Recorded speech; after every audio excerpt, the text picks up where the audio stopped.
thing is, until you can erase 3 Februaries, shut up. Bang! Quality over quantity. LeBron has beaten some of the best competition in NBA history. He's the GOAT emoji. I will not cuss. I will not cuss. I will not swear. I will not swear. Where sports is the base, life and fun are the results. This is the Brian Snow Show.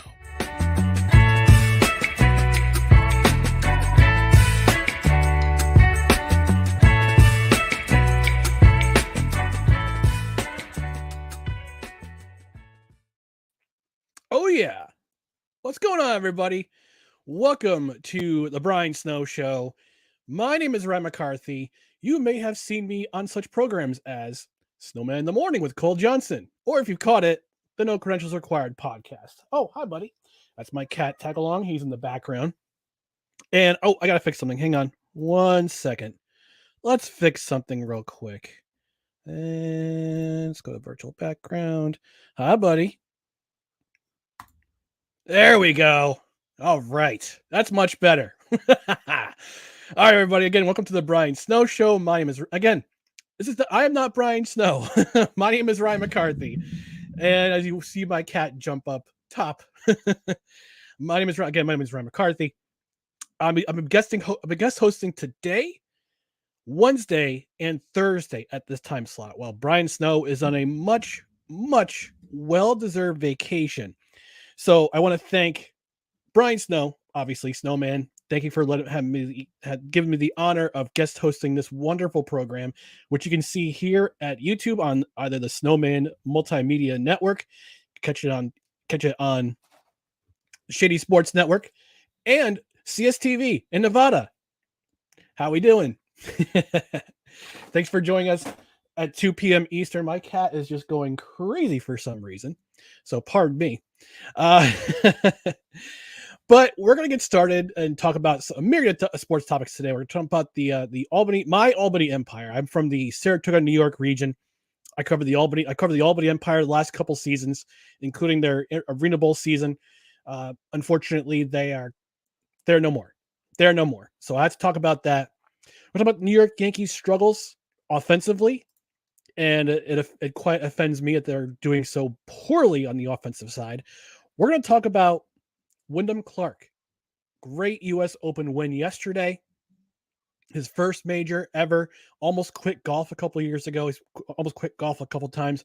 And we'll take a couple trips over to the Fanatics feedback zone. We've already got a few comments in there. We'll talk to you guys about. We'll give you guys a few minutes. But first, I want to just address a couple of things that have been on my mind for this opening segment. And we're going to talk about two important holidays that happened here in the United States over the last week, or both yesterday and today. Yesterday was Father's Day, and yesterday we had a chance with some of my family to commemorate my dad. Dad, if you're watching right now, happy belated Father's Day. Once again, we honored him yesterday.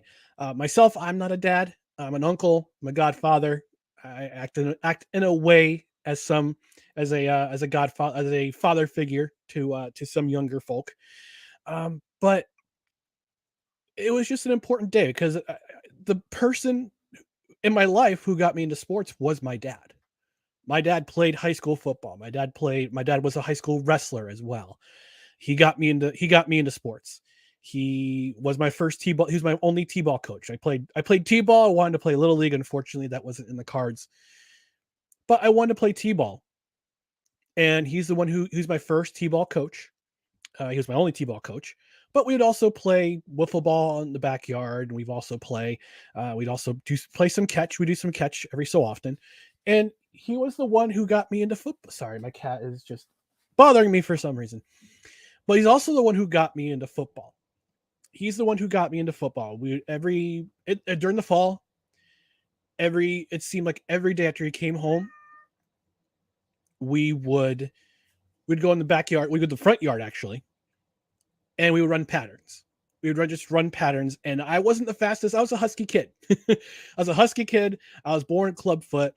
I didn't let that bother me, and neither did he. He didn't let that bother me either. He wanted me to be as active as any other kid my brothers, my sister, all the kids in the neighborhood, you wanted me to participate in sports. But every weekday after we got home from work, we go out in the front yard, and it was against me against one of my brothers.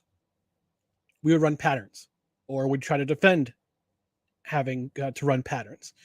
So we did that every single day, every day in the fall.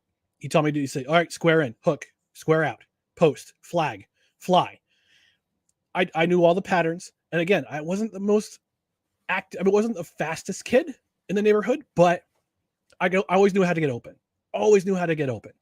And he was the one who always said, when I run patterns, keep running. Don't stop until you see the ball or catch the ball. Don't stop until the whistle blows. Always had that attitude, give me that attitude.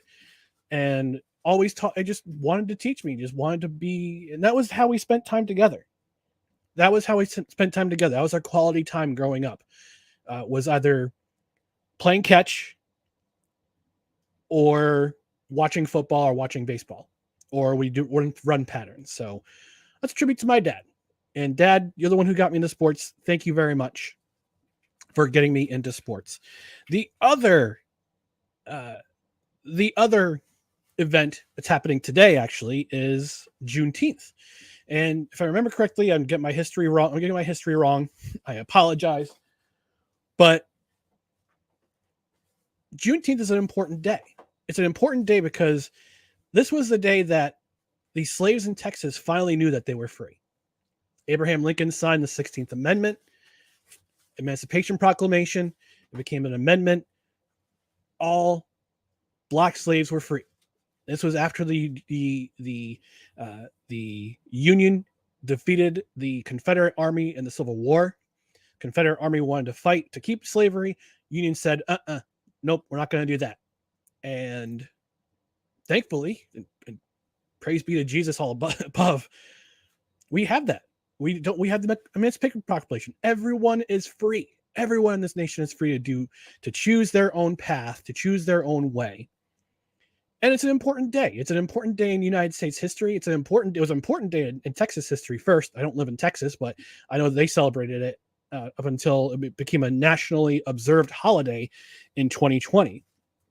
I had the day off from work. I worked some overtime, but this is the first time we're actually observing it as a holiday. And it's an important holiday because of so many African-American athletes out there who have also become cultural figures.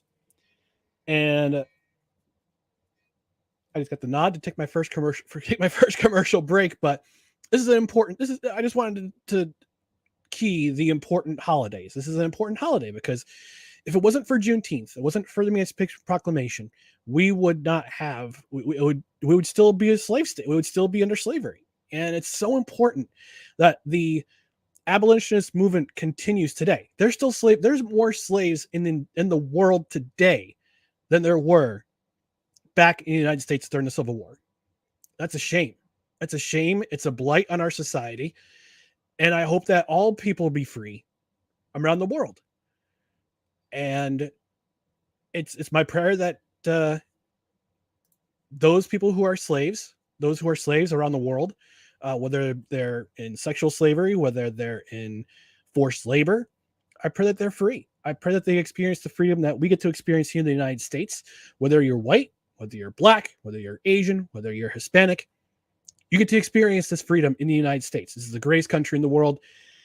We have our problems, yes. We still have our problems, but this is the freest country in the world. You're able to say whatever you want. You're able to just do whatever you want, provided you don't hurt anyone or hurt society in general. So I just want to observe that particular holiday. We're observing Juneteenth, and it's an important day in United States history. And it's a shame that we had to wait until 2020 when it was finally observed, when it was signed to law that it was finally observed, that we could observe this holiday. It's an important day in history. All right. So we're going to take our first commercial break. When we come back, we got to talk about Antonio Brown. Sorry, folks. So again, thank you, Snowman. Thank you, Shady Sports Network. Thank you, CSTV. We'll get to your comments right after this. This is the Brian Snow Show, guest hosted by Ryan McCarthy, aka Ryan McCawffee. It's a Ryan McCawffee takeover on the Brian Snow Show, where sports is the base, life and fun are the results. This is the Brian Snow Show.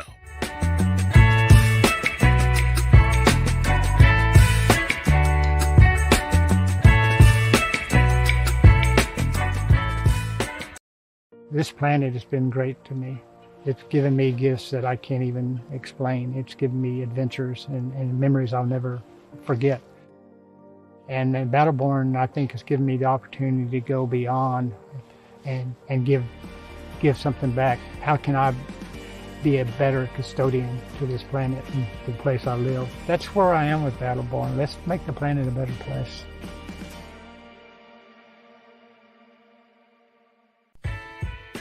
Hey everybody, Brian Snow here. Want to do some afternoon sports talk with me and be interactive? Also meet some great guests from every walk of life? Then tune in to the Brian Snow Show on CSTV and CSTVnow.com. Weekdays at 2 p.m. Come on aboard and enjoy the ride.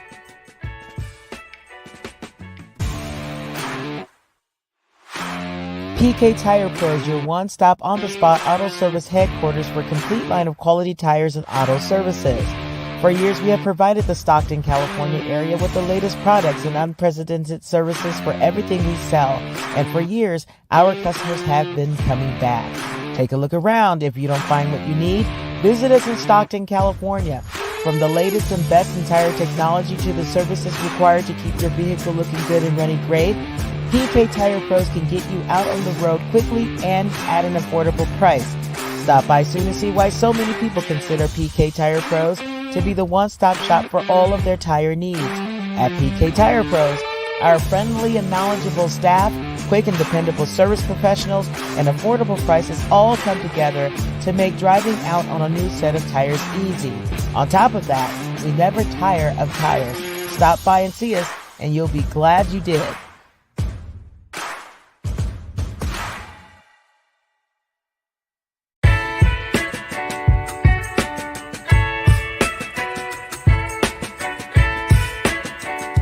The thing is, until you can erase 3 Februaries, shut up. Where sports is the base, life and fun are the results. This is the Brian Snow Show. with Ryan McCawfee taking over.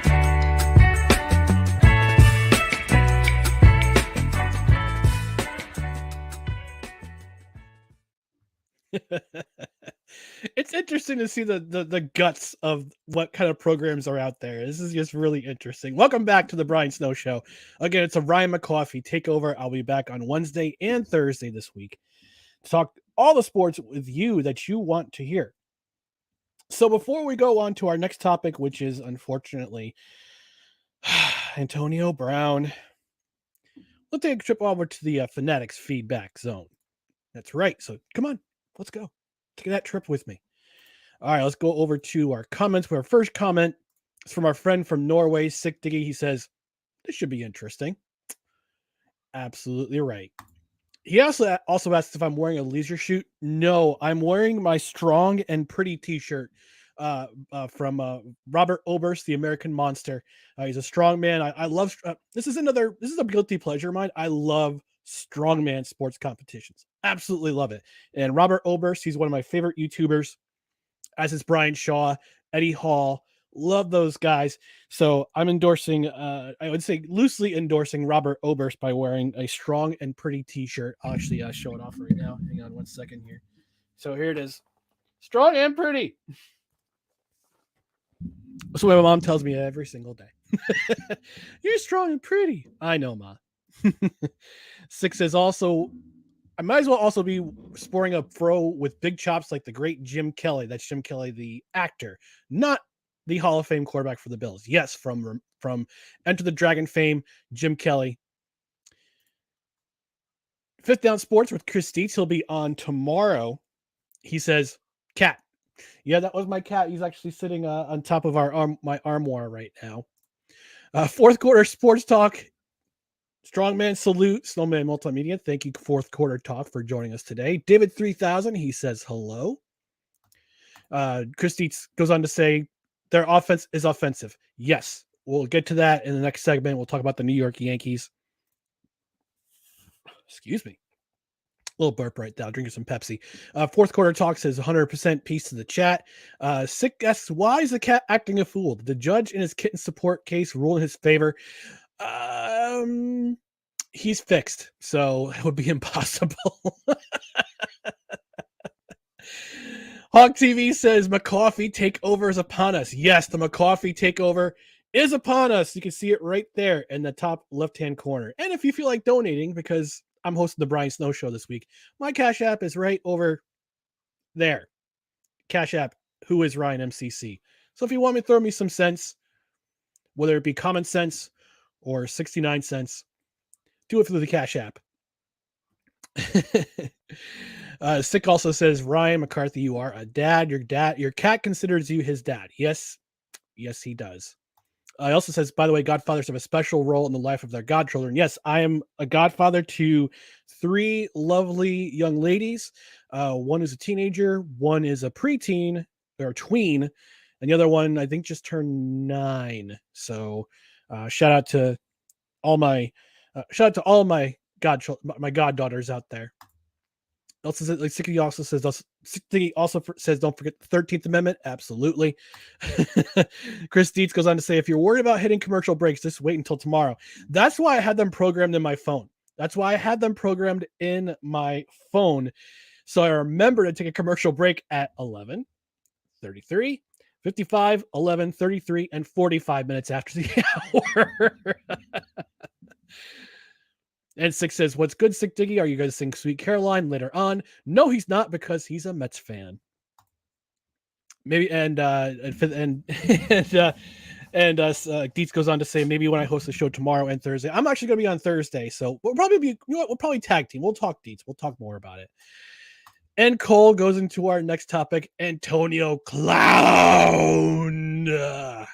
Yes, sadly, have to talk about the Empire, Albany Empire, my Albany Empire. The Empire has fallen thanks to Antonio Brown. And I know my dad is going to call me later and say, listen, I just want to be careful what you say on air. Again, I'm an opinion journalist when it comes to this stuff. So I'm going to say what I need to say. And what I need to say is, Antonio Clown, get out of my city. Get out of Albany. Go away. Go away. We don't want you here anymore. You've done enough damage to this city. You have smeared the reputation of our great city. The capital city of New York, by the way. It's not New York City. It's not Buffalo. It is not Rochester. It is Albany.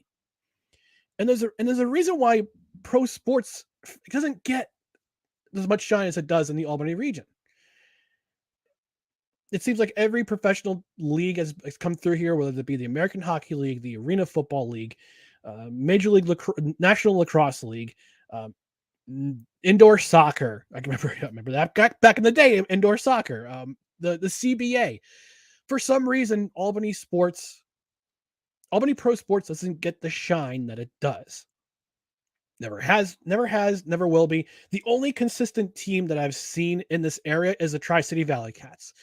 They were in the New York Penn League from 2003 all the way up until 2020, when unfortunately Rob Manfred, the worst commissioner in pro sports, said, "Yeah, you're not going to exist anymore. We're not going to have spring. We're not going to have short season A ball anymore. So goodbye to the New York Penn League."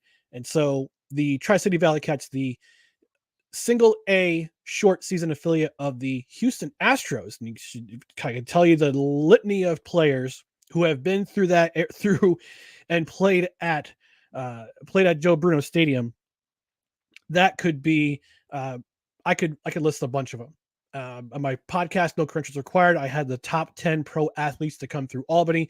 You'll hear some very familiar names on that list. But anyway, back to my main topic, and that would be the Albany Empire and Antonio Brown.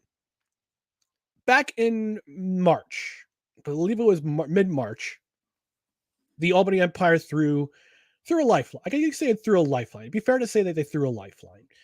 They were looking for additional financial support they were under minority. They were under local ownership who had brought back the Empire in 2021 under COVID restrictions. And it's amazing that we had a season. It was amazing that we had a season. In our first season in the National Arena League, the Arena Football League had dissolved and went bankrupt. That's another story for another time. But it had gone bankrupt. Arena Football League was no more. The Albany Empire just won the Arena Bowl in August 11th, 2019. Almost 20 years to the day that they won the Albany Firebirds won their first championship in arena football.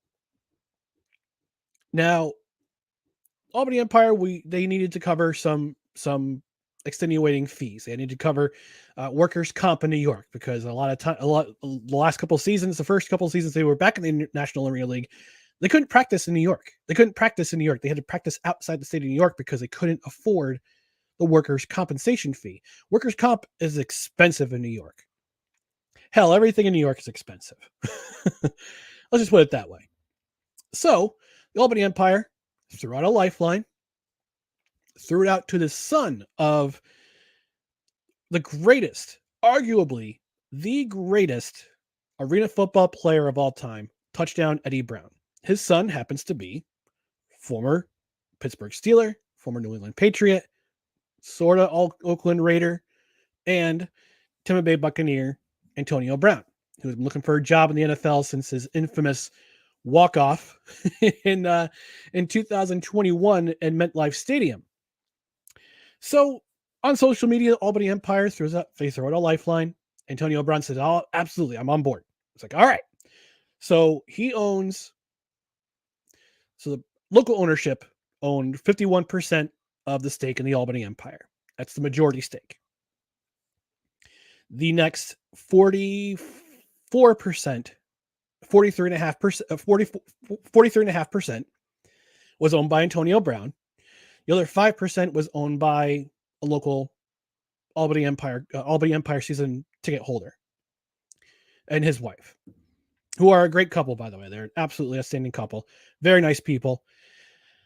And it was introduced as a minority owner in the business sense, not the demographic sense. His opening, this should have been a sign that this is going to be a bad idea. He showed up 15 minutes late to his introductory press conference. I know. You're a big celebrity. You're a big to-do. You're trying to get a rap career. Trying to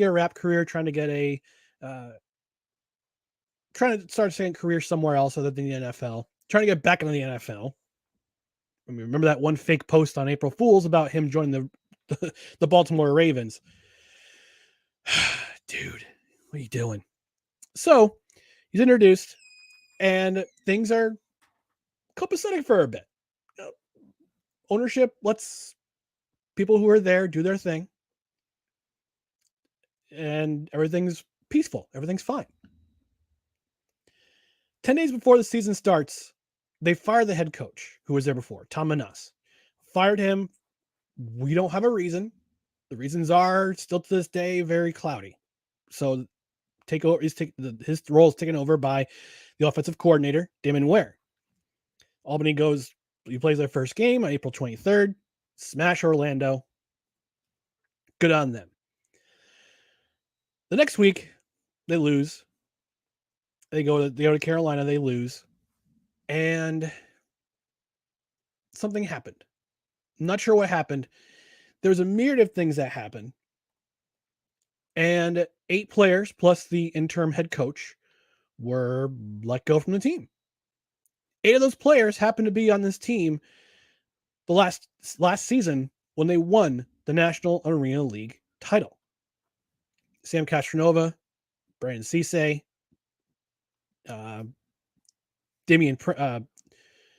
Prince, Dwayne Hollis, Brandon Shorts, and including Damon Ware. Part of the reason why is because they were complaining about pay. What happened was that team ownership had, in between that time, ownership had shifted. There was no longer was local ownership the primary owner of the team. Antonio Brown was now owned 95% of the Empire. Part of the reason why is because Antonio Brown was going around during halftime of the season opener and kept saying to the crowd, I'm the primary owner. I own this team. I own this team. Me, Antonio Brown, I own this team. Which caused a huge rift between him and local ownership. Local ownership says, all right, I'm out. I'm done. I can't do this anymore. Sold him for $1. And I guess to this day, they still haven't seen that dollar. In the meantime, team president, he goes. Media coordinator, who was also the team president beforehand, he's gone. So you have 3 very important cogs in this engine, all gone. And the couple that own the 5% of the team, it's still under, they are telling him that we own 5% of the team. Okay, where's the paperwork? Where's the paperwork? Is people, and I guess there's a lot of accusations of bullying, accusations of harassment. It's a thing. So in that time frame, from the first week all the way down to this past week, Albany Empire are getting scorched, absolutely getting scorched by other teams. They lost in the last play of the game against West Texas at home. Yes, Steven. Yes, thank you, Steve and Charlotte Von Schuler. Yes, they're a very nice couple. I met them. They're great. They're great people. They're on an epic losing streak. Now, Antonio Brown kept saying, I'm going to play. I'm going to play. I'm going to play. I'm going to play. In the last home game, he did not play. He did not play.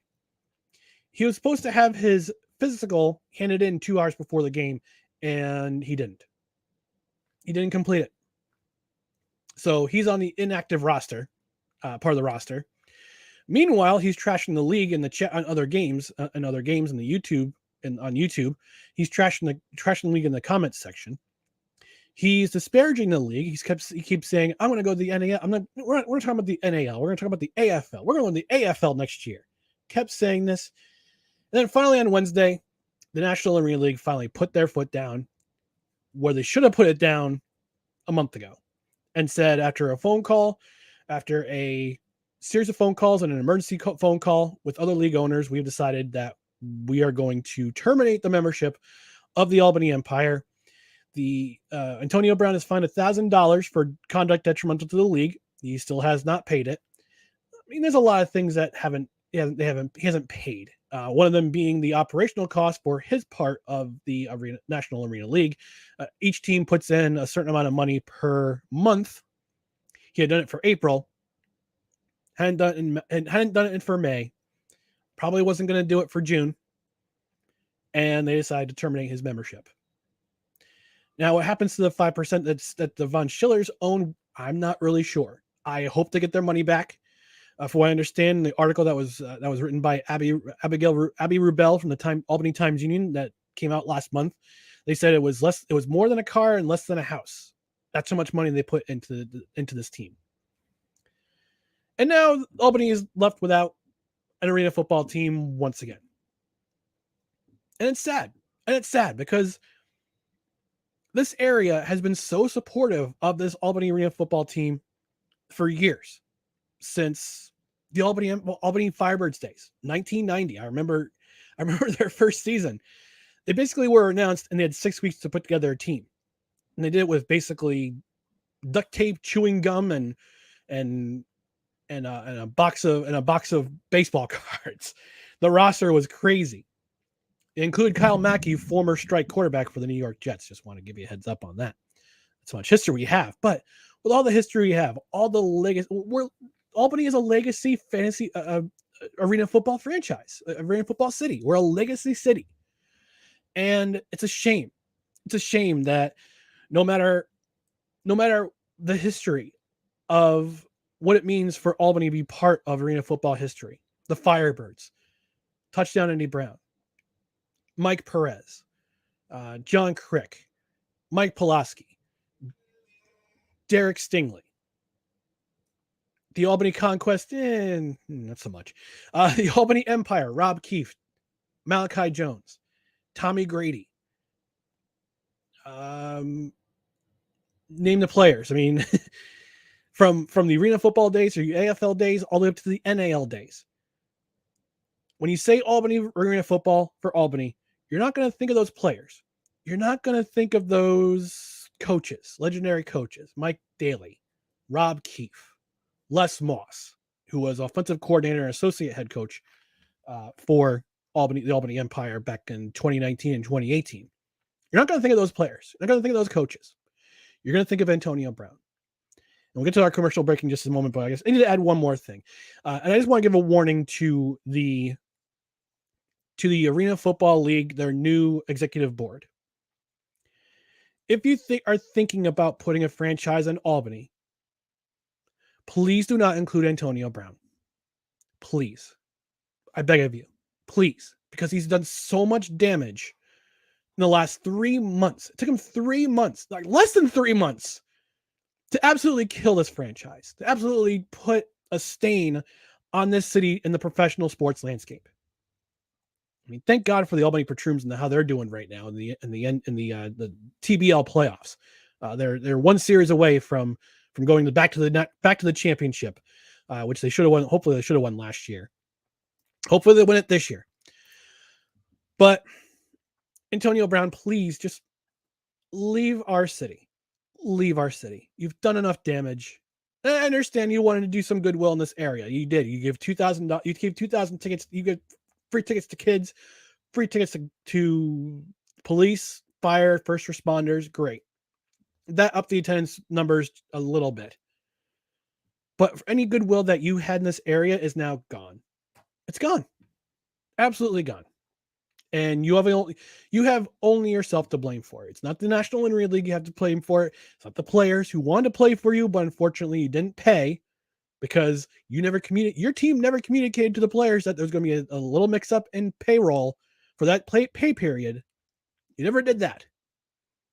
And you let all those players go. Darius Prince, Dwayne Hollis, Sam Castronova, all those guys are now with other teams because of you. And you said you give people jobs and you want the fans to come out, and I want the fans to come out. We're going to the Arena Football League next year. Those dreams are dead. Those dreams are dead. It's a shame. It's a damn shame. Because I love the sports scene in this area. I love my region. I want to support local sports. I can't do it with this kind of ownership. I cannot do it with you as the driving force of ownership for an arena football team. I can't do it. I can't do it. Sorry. Actually, not sorry. Not sorry. All right. We're coming up against the break. Went a little over there, so I apologize for our friends at CSTV. But when we come back, we'll take a quick commercial break now. When we come back, we're going to talk about the New York Yankees and their struggles. Let's talk about the baseball season and up until this point, how much fun it's been, unless you're a Yankee fan. So stay tuned for more of the Brian Snow Show. Where sports is the base, life and fun are the results. This is the Brian Snow Show.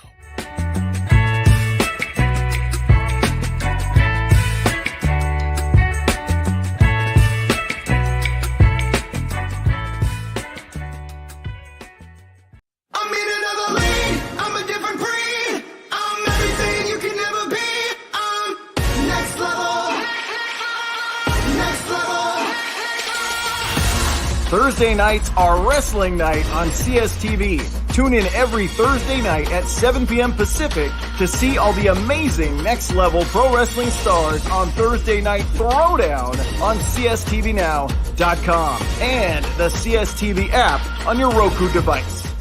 PK Tire Pro is your one-stop on-the-spot auto service headquarters for a complete line of quality tires and auto services. For years, we have provided the Stockton, California area with the latest products and unprecedented services for everything we sell. And for years, our customers have been coming back. Take a look around. If you don't find what you need, visit us in Stockton, California.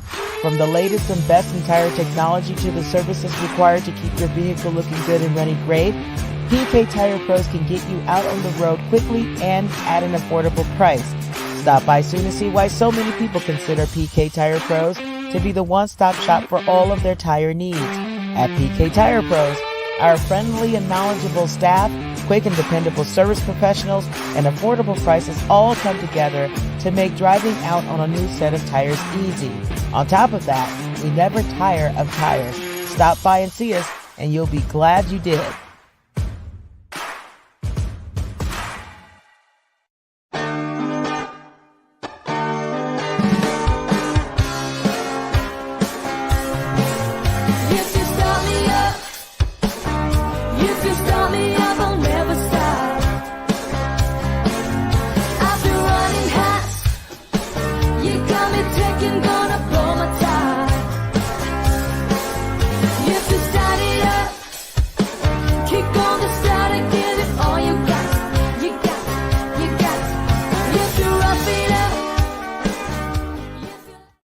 Where sports is the base, life and fun are the results.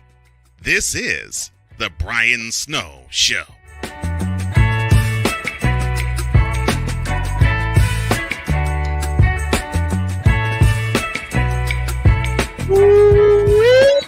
Yeah. Welcome back to the Brian Snow Show with me, Ryan McCarthy. It's a Ryan McCawfee takeover right there. I'll be back on Wednesday and on Thursday, but for now, we're going to go back to the Fanatics feedback zone. Thank you so much for tuning in.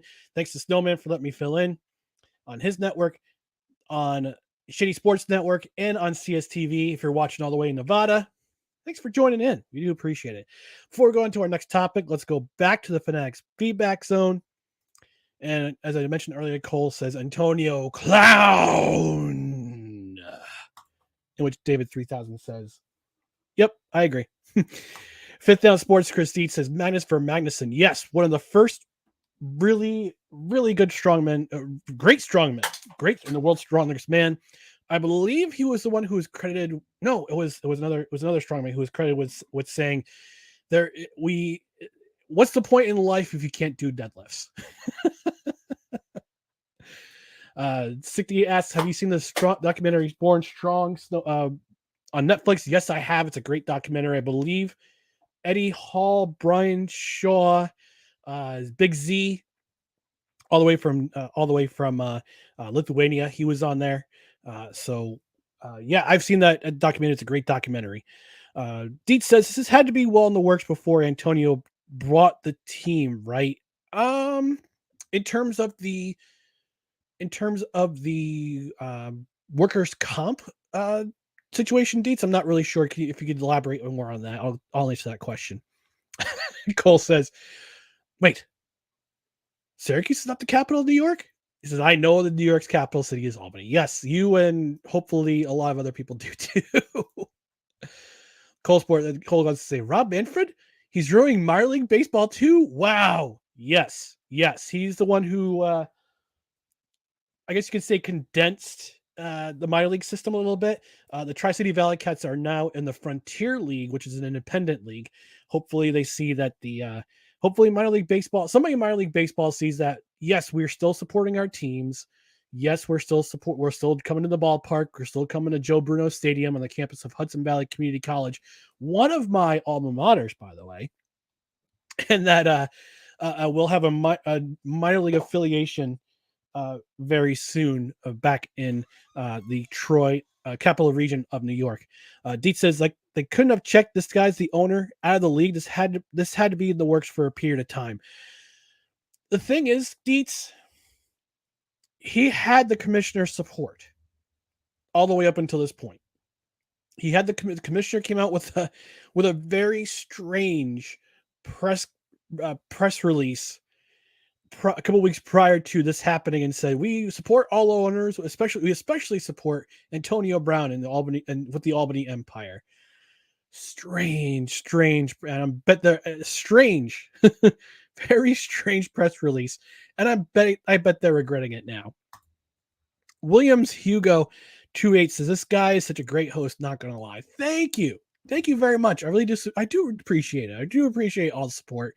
I know I'm just guest hosting for a couple days this week, but I appreciate it. And catch my other show, No Corrections Required. We're not going to be on tonight because I'm hosting 3 nights. I'm guest hosting for Brian this week. I'm not going to be on tonight, but 10 a.m. Saturday morning, we will have 10 a.m. Eastern. We will have on our channel, no credentials required. We will have our Saturday brunch. So stick around for that. Go to our social media pages, and we'll let you know when it's going to be when it's definitely going to be on. Cole says, "No wonder why the NAL got them up out of there. I'd be sick of the cancerous ways of that clown too." Yes, and I always say this too. Cole and everyone else who's watching or listening, whether you're watching live or you're watching on the replay later, I want to thank everyone who's watching on the replay. If you catch this later, he's not just a clown; he's the entire circus. So that's all I got to say about that. I know the maintenance fees not being paid hurts, but that's bad press. That bad press is horrendous for all parties involved. Listen, I think it was P.T. Barnum who said it best, and we said there's no such thing as bad publicity. Although in this case, there's lots of bad publicity to go around. Deet says, I remember when baseball cards came out with bubblegum quotes because it was harder than concrete. I remember those days too. Those were one of the sticking points, no pun intended, about getting Topps baseball cards. Get the free bubblegum. And yes, it was harder than concrete and it was flavorless within the first 5 seconds of chewing. And Williams Hugo says Antonio Brown should be banned from football. He should definitely not be considered for arena football ownership for the next go around of arena football. I know they're looking at different cities right now.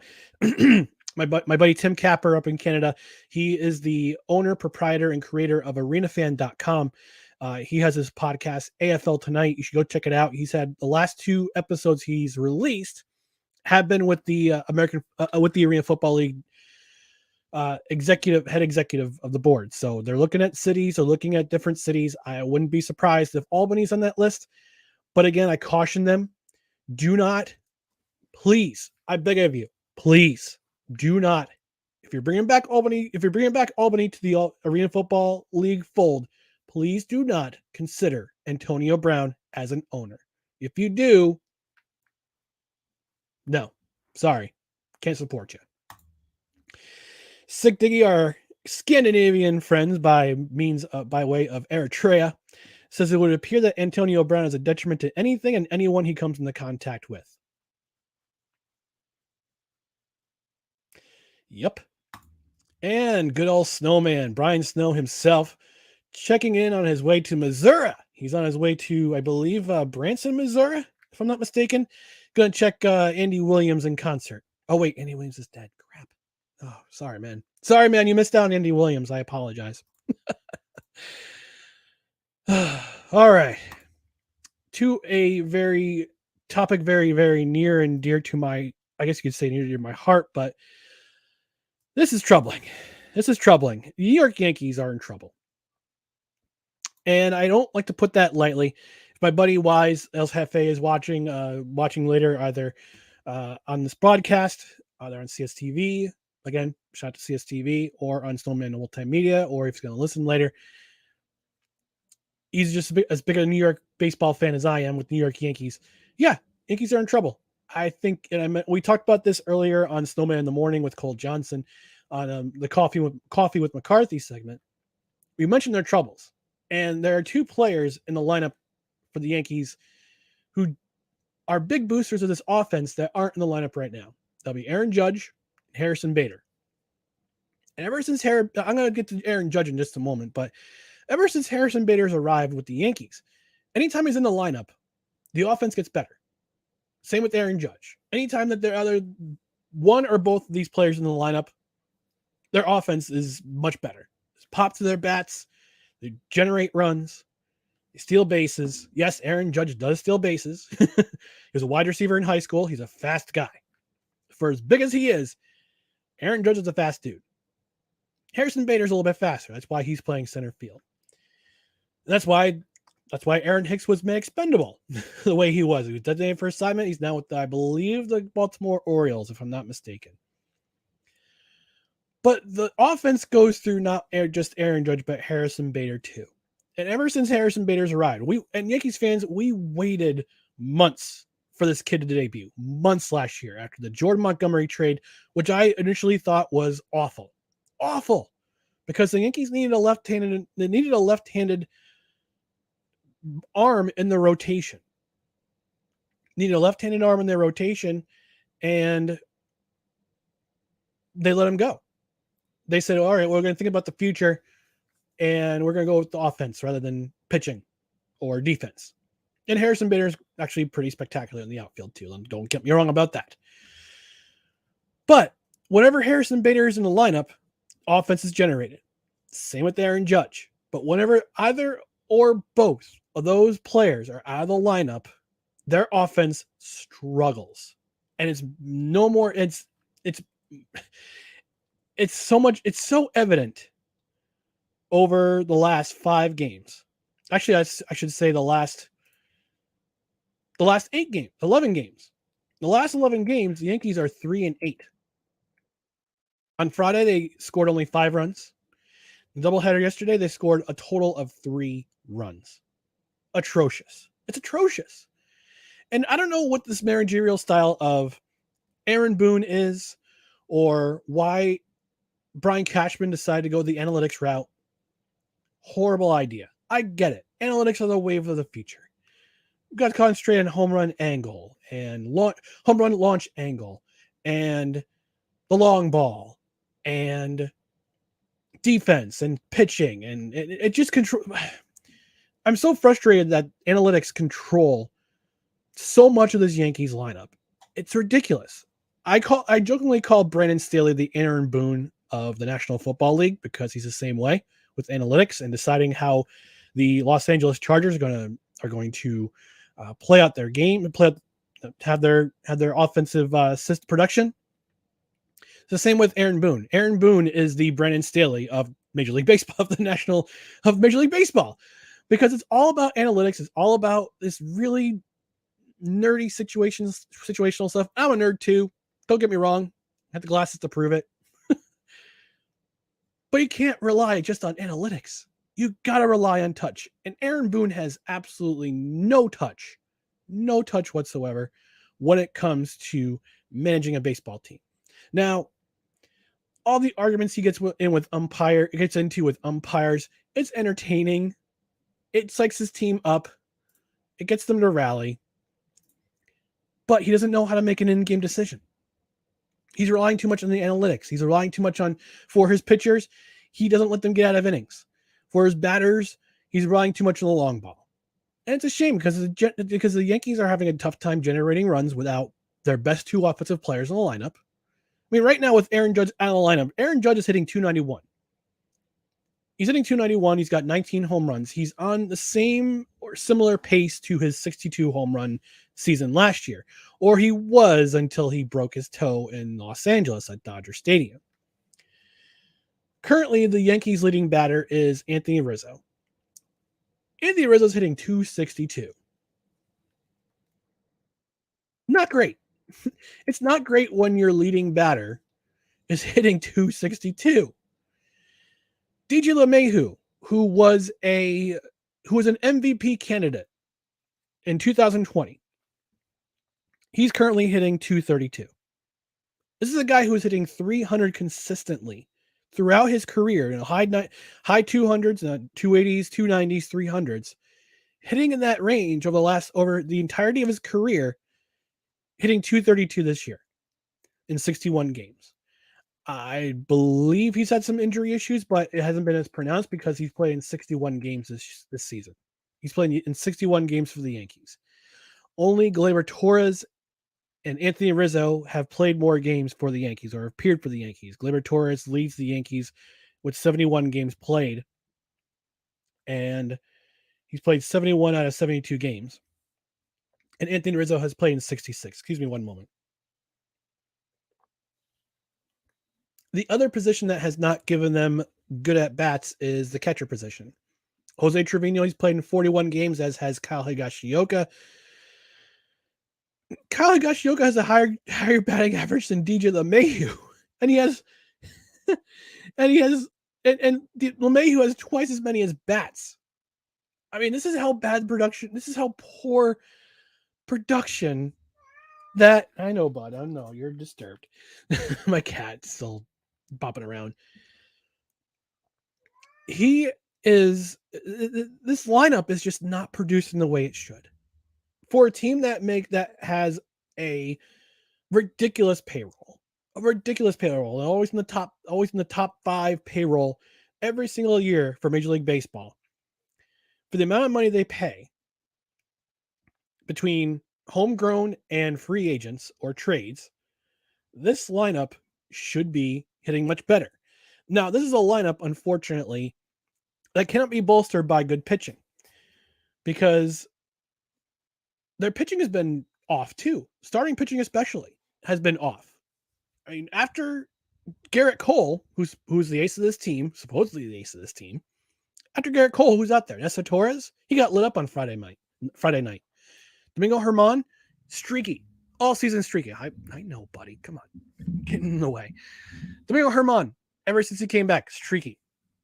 Luis Severino, streaky. Clark Schmidt, equally as streaky. They need consistent starts out of their starting pitching. And it has not been the starting pitching it has been for the last couple seasons. And that's saying something too, because their starting pitching has not been there. I think the last time I remember the starting pitching being sort of decent was 2019. 2019 was probably their best pitching season to date. And even going back further to 2009, when the last won the World Series in 2009, their starting pitching was not great, but it did the job. Every pitcher did the job they had to do. From Pettit to Sabathia, all those guys did things they needed to do to get the job done. And unfortunately, I'm not sure what's going to happen with this lineup, with this team. Either Brian Cashman's going to have to be let go.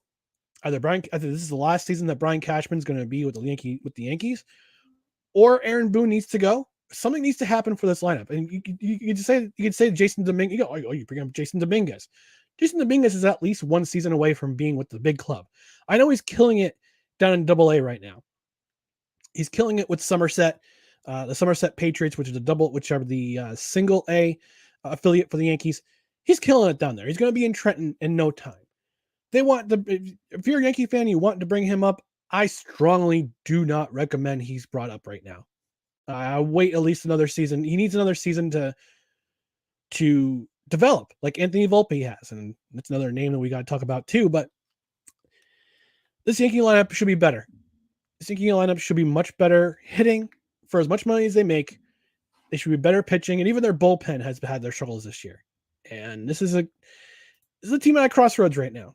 I'm not going to lie. It's a team at a crossroads, and they got to make some hard decisions, either sometime before the All-Star break or after the season ends. And I think those decisions will be made are not going to be. They're not going to favor Cashman or Aaron Boone. Aaron Boone especially. All right, we're at 4 before the hour, so we're going to take a quick commercial break. Come back, we'll talk about the U.S. Open. Yeah, we're talking about golf.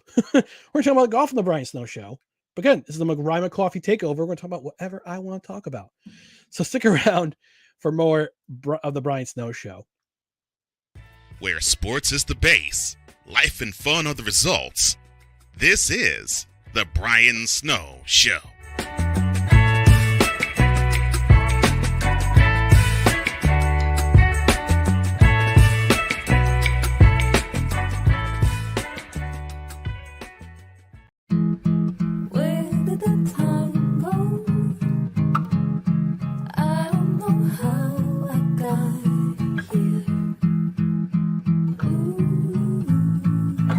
Done the hard part. You quit smoking. Now do the easy part and get scanned for lung cancer. If you smoked, you may still be at risk, but early detection could save your life. Talk to your doctor and learn more at savedbythescan.org. If you talk, they will hear you. We all want our kids to grow up safe and healthy, so we show them how. And we tell them with honest conversations that let them know what we expect. Not just one time, but every chance we get. That's especially important when it comes to alcohol and other drugs. Kids not only need to know the dangers and how to avoid them, they need to hear it often from you. And when it comes to pain medications, opioids, they need to know that they should never be taken without a prescription and never shared with friends or family. It's dangerous and illegal. So talk with your kids and guide them through the challenges of growing up safe and healthy. Because when you talk, they hear you. For more information about talking with your kids about underage use of alcohol and other drugs, visit underagedrinking.samhsa.gov. So talk back here. You can do it if you try. He was only 58 years old when he passed away. That outcome could have been different. Colorado happens to be one of the worst states for radon levels. It's in our ground, and it seeps up. The more you breathe radon, the more chance you have of DNA being hit and the cell mutated. The EPA estimates 22,000 lung cancer deaths a year caused by radon.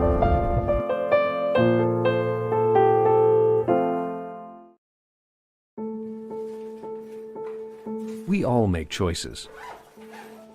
When it comes to alcohol, kids make choices whether to drink or not. Bye, Dad. Bye-bye. Remember, I'm going to Alex's party tonight and sleeping over. Have fun. Hey, have a seat for a second. Remind me about that party again? Alex is just... And adults make choices whether to talk about it. That's true of parents and every other trusted adult in a kid's life. Kids want to know our expectations when it comes to alcohol and other drugs. They want guidance and honest answers to their questions. And it makes a difference when the message is consistent and part of everyday conversations. So talk with your kids and help lead them on a positive path. Because when you talk, they hear you. For more information about talking with your kids about underage use of alcohol and other drugs, visit underagedrinking.samhsa.gov. Oh, hang on.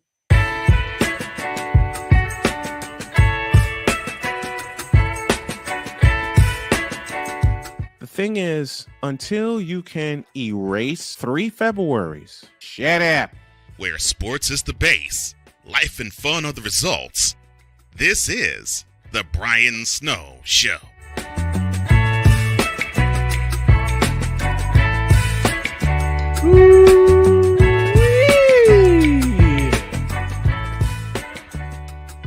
All right, welcome back to the Brian Snow Show with me, Ryan McCawffee. It's a Ryan McCawffee takeover today, Wednesday, and Thursday. So happy to have you. If you're watching live or on replay, if you're watching live on Snowman Multimedia, if you're watching live on Shady Sports Network, feel free to comment, feel free to like, subscribe. If you're watching on CSTV, thank you for watching. Again, either live or on replay, especially if you're on replay. Thanks for joining us. Thank you for watching. Before we talk about our next subject, which is Wyndham Clark winning the U.S. Open. Let's go back to the Fanatics feedback zone. We're going to start with Williams Hugo. It says analytics is lame. Go back to actual skill determining decisions. Thank you. Thank you for agreeing with me.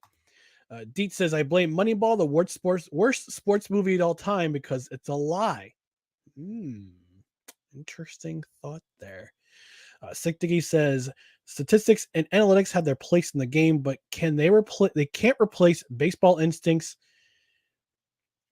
I believe he says, I'm not sure if he says improve gut feeling and thinking on instincts, baseball instincts, gut feeling and thinking on the fly. Does anybody study footage these days? No. my little snafu. I was actually checking my phone, but Dietz says the cat is expressing his frustrations at Yankee baseball. Yeah, he's actually sitting right here right now. He's chill again.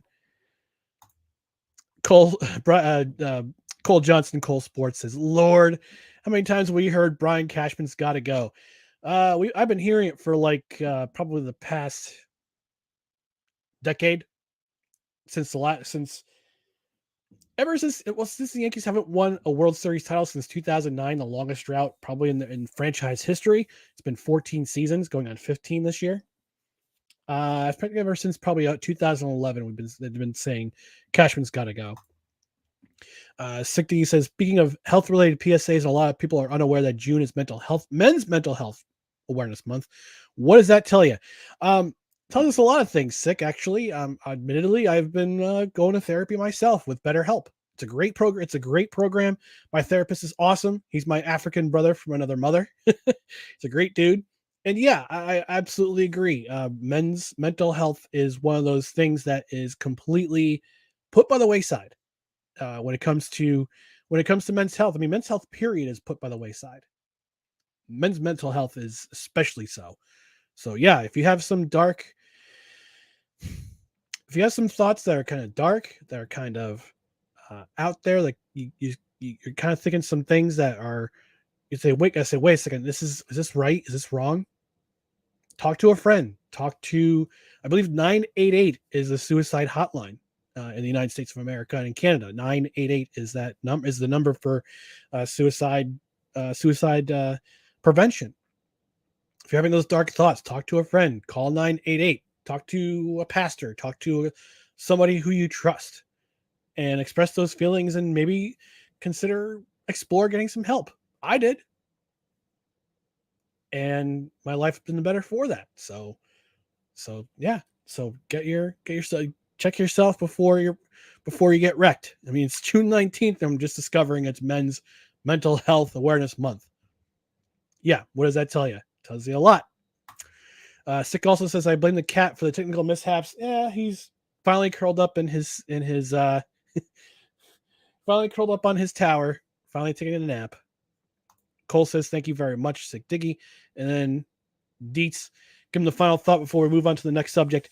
14 years is the longest championship drought. As a Mets fan, 14 years is just the tip of the iceberg. That's right. 1986 was the last time the New York Mets were a World Series winner. Once upon a time in Bronx, by the way, by that 4-letter network. We say a lot about a particular 4-letter network on this on this show and on Snowman in the Morning, but I gotta say, put together some great docuseries, great documentaries. Once Upon a Time in Brooklyn, brought me back to my childhood. And yes, 1986 was the New York Mets' last World Series win, and 2015 was their last World Series appearance. And a lot of Mets fans probably don't want to talk about that particular series in general. Excuse me while I take a drink. Thank you very much. God, what that throat, you know? All right, before we take our next commercial break, before we go to the next break, let's talk about the U.S. Open. Wyndham Clark wins his first U.S. Open. First of all, I want to say, Ricky Fowler, you are dead to me because I put some money on you on a particular sportsbook app. I don't bet that much. I'm not a big gambler. I'll put like $1 bet here and there, but I was so sure after he shot 62 on the first day of the U.S. Open, I was sure Ricky Fowler was going to win. Put a $5 on it, would have won $23. Unfortunately, his game fell apart on Sunday afternoon. And because of that, Wyndham Clark is now your U.S. Open winner. But from reading about Wyndham Clark and all that he did to get to this point, from what I understand, he almost quit golf not once, but twice. And yet he never gave up. And Wyndham Clark is a great story. This is his first major win. And from what I understand, with the gambling, with the sports book, he was a plus 2,300 to win the U.S. Open. And looking at his player profile, this is his first major win. Right now, and it's only his second career win as a PGA pro. This is amazing. He's 29 years old. He's fourth in the FedEx rating currently. He finished between 2022 and 2023. He's finished in the top 10 7 times. So he's made 87 out of 137 cuts. career winnings is $15 million. He's 2 PGA Tour wins, 1 runner-up, 1 third-place finish, 6 top 5 finishes, and 16 top 10 finishes. So he's, over the last couple of years, he's done good for himself, but he won the Wells Fargo Championship earlier this year, and he won the U.S. Open yesterday. So this is only the second tournament win in the PGA. Congratulations to Wyndham Clark. He beat out names such as Rory McIlroy, Scotty Scheffler, Cameron Smith, my cousin. Just kidding. He's the Australian Cameron Smith. Tommy Fleetwood. He's beating out those players.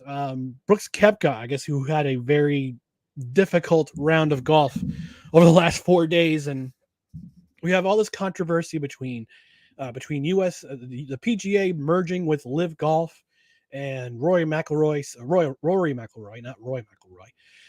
Rory McIlroy saying, I hate the Live Golfers. I hate Live Golf. How dare they jump ship? It's guaranteed money.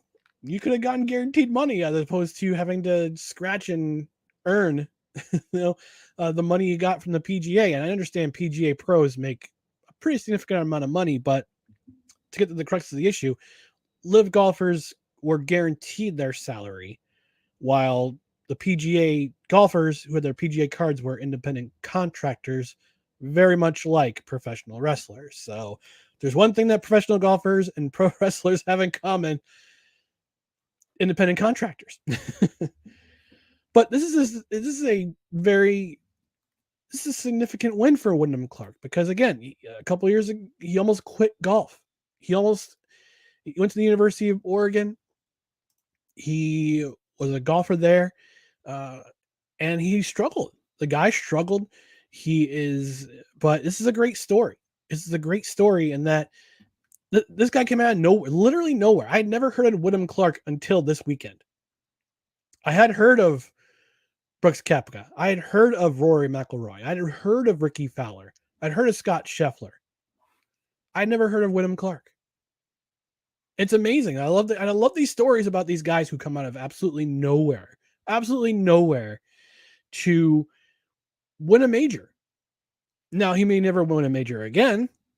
We don't know that. I mean, he's still 29 years old. He's 29 years old. He's still young in his career. He has top 10 finishes in his career. And I'm really hoping that he does continue this upward trajectory. It'll be great.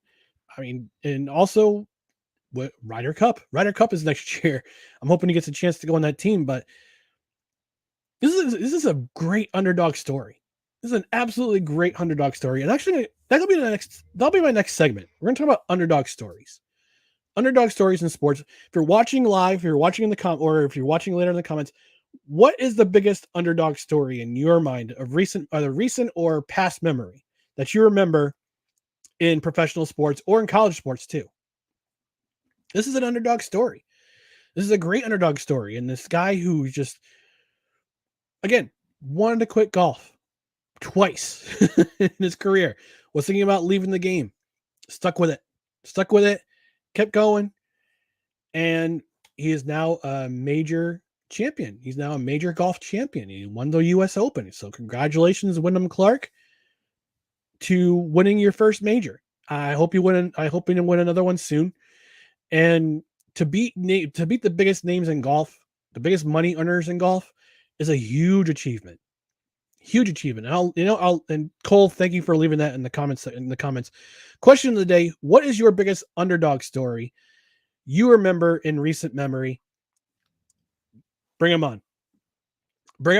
I've got a few underdog stories of my own, and we'll get to those after this commercial break. So we'll go to a quick commercial break. We'll come back. We'll talk about underdog stories in sports. So you're watching the Brian Snow Show. Ryan McCawfee takeover. Be right back in just a minute or two, folks. Where sports is the base, life and fun are the results. This is the Brian Snow Show.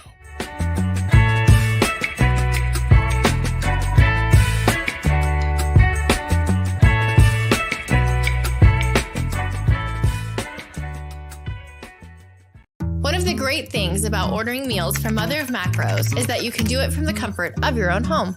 Click the national or local delivery link to access the menu, and we'll ship the meals right to your door. We understand you won't always have time to plan, shop, prepare, and cook to provide healthy nutrition for your family, so the process is simple and saves you hours. We know you're busy, so our meals are professionally prepared and packaged. You only need to heat them up and enjoy. We provide macro-balanced, delicious meals chock full of fresh, local ingredients with none of the stuff you don't want to eat.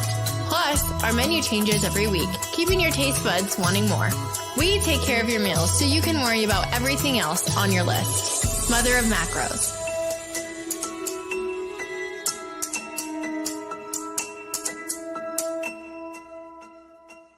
I don't want to grow up. I'm basically a man-child.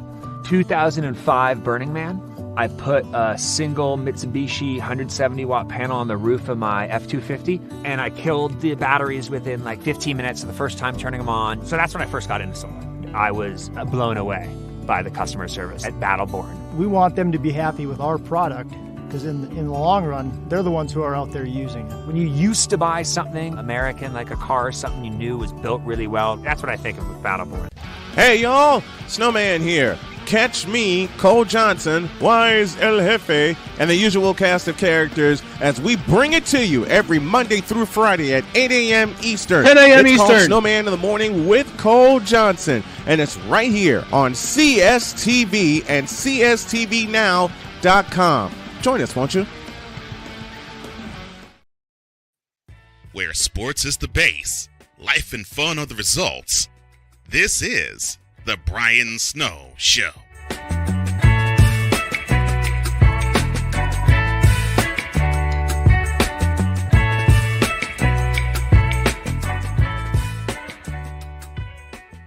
Oh, yeah. Welcome back to the Brian Snow Show.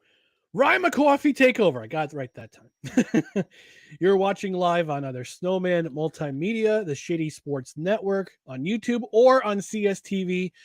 Whether you're watching live or on replay, thanks for being here. I really do appreciate it. So for the last part of the show, we're going to talk about the greatest sports underdog stories. And Cole posted in the chat, what is the biggest underdog story you remember in recent memory? So actually, before we do that, just want to take another visit to the Fanatics feedback zone. Fifth Down Sports, Chris Dietz says, but we beat the Cubs. We beat the Cubs. Yes, right. The New York Mets did sweep the Chicago Cubs on their way to the World Series in 2015. However, they lost in 5 games to the Kansas City Royals. Whatever happened to the Kansas City Royals? Or if you want, there's a YouTube channel called the Fin FTW, the Fin for the Win, and he puts together these videos of AI generated voices of Barack Obama, Donald Trump, Joe Biden, and Ben Shapiro.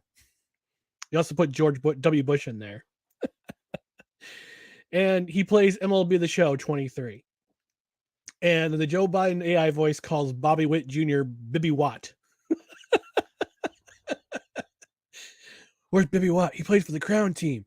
And he refers to the Royals as the Crown team. So it makes me laugh.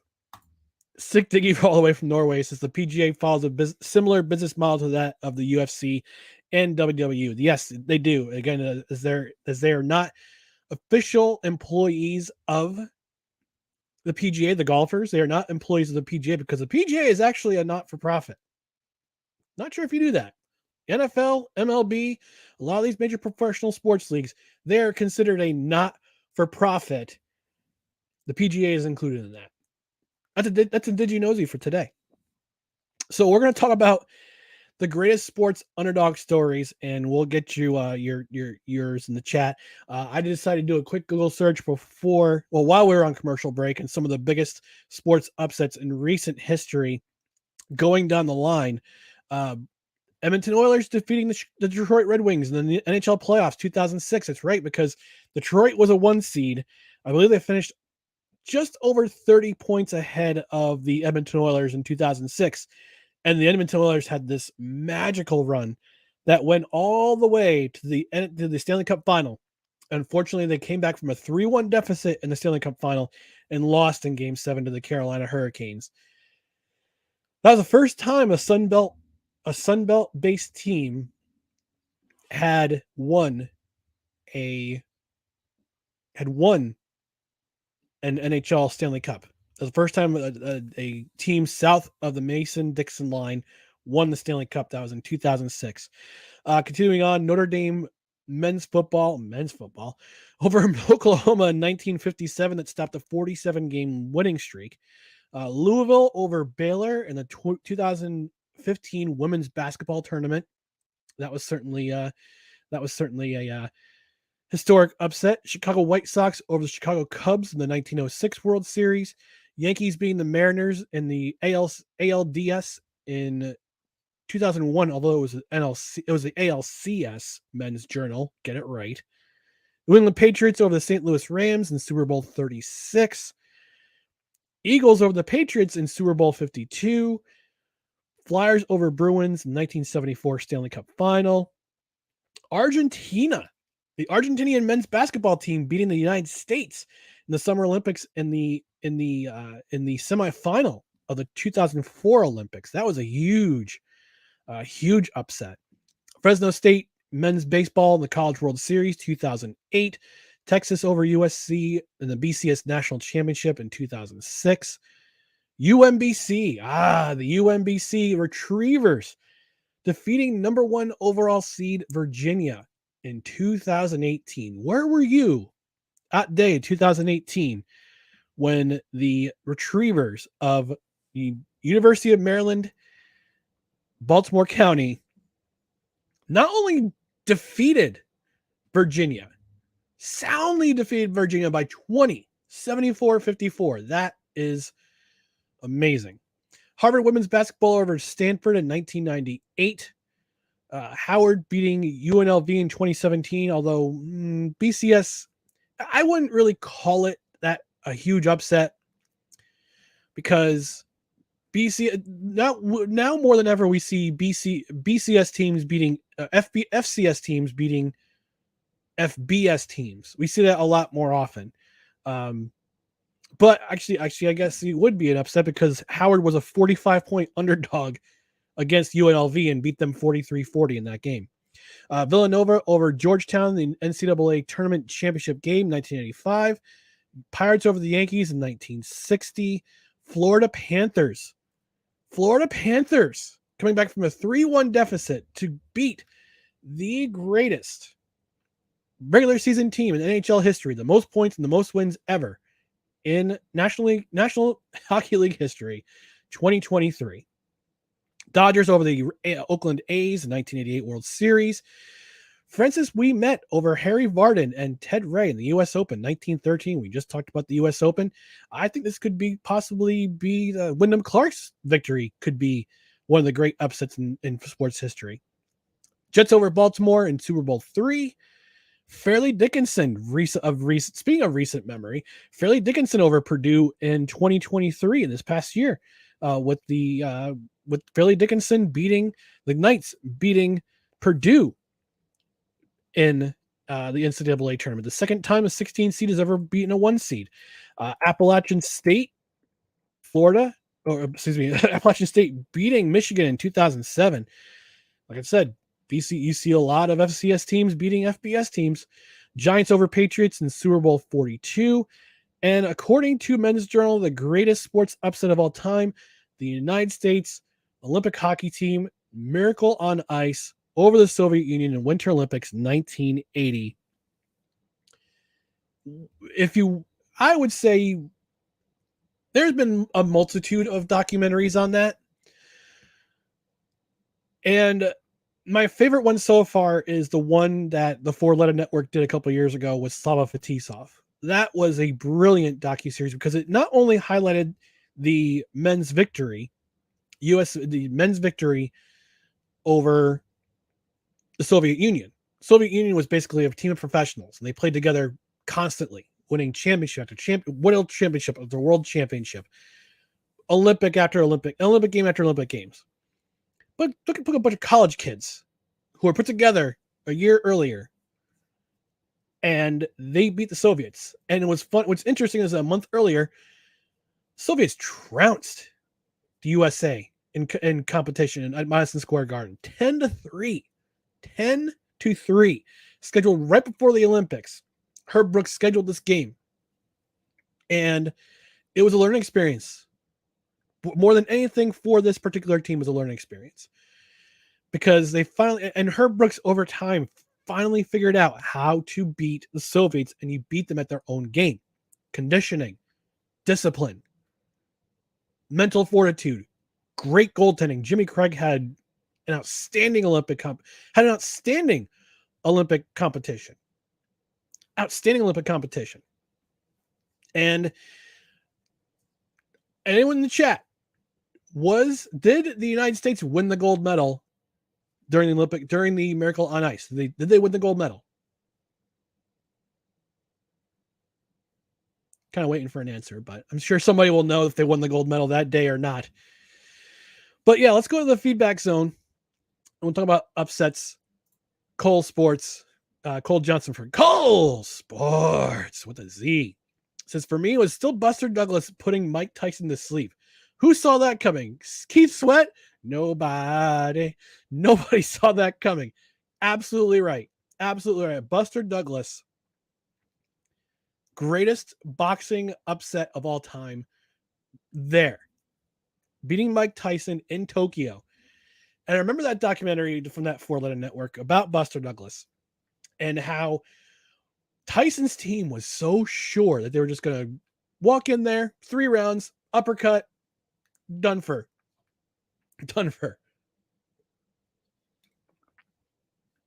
They had not brought the proper gear for this fight. And by the 6th round, they're literally, instead of an ice bag, they're literally filling condoms with ice water to take the swelling off of Mike Tyson's face because he was getting beat. They were so surprised. They were so surprised that Buster Douglas was doing this to Mike Tyson. Nobody, and Cole, you're absolutely right. Nobody saw this coming. Nobody saw this coming. The Hawk TV. Oh, God, here we go. Yo Kang leading the Cavs to their first NBA Finals is the biggest underdog story ever. Boy, I wish I had an element for this. No, it is not the biggest underdog story ever. It is not. I'm sorry, Hawk TV. I love you dearly, but you love your Kang too much. Deet says, is there any biggest underdog than being...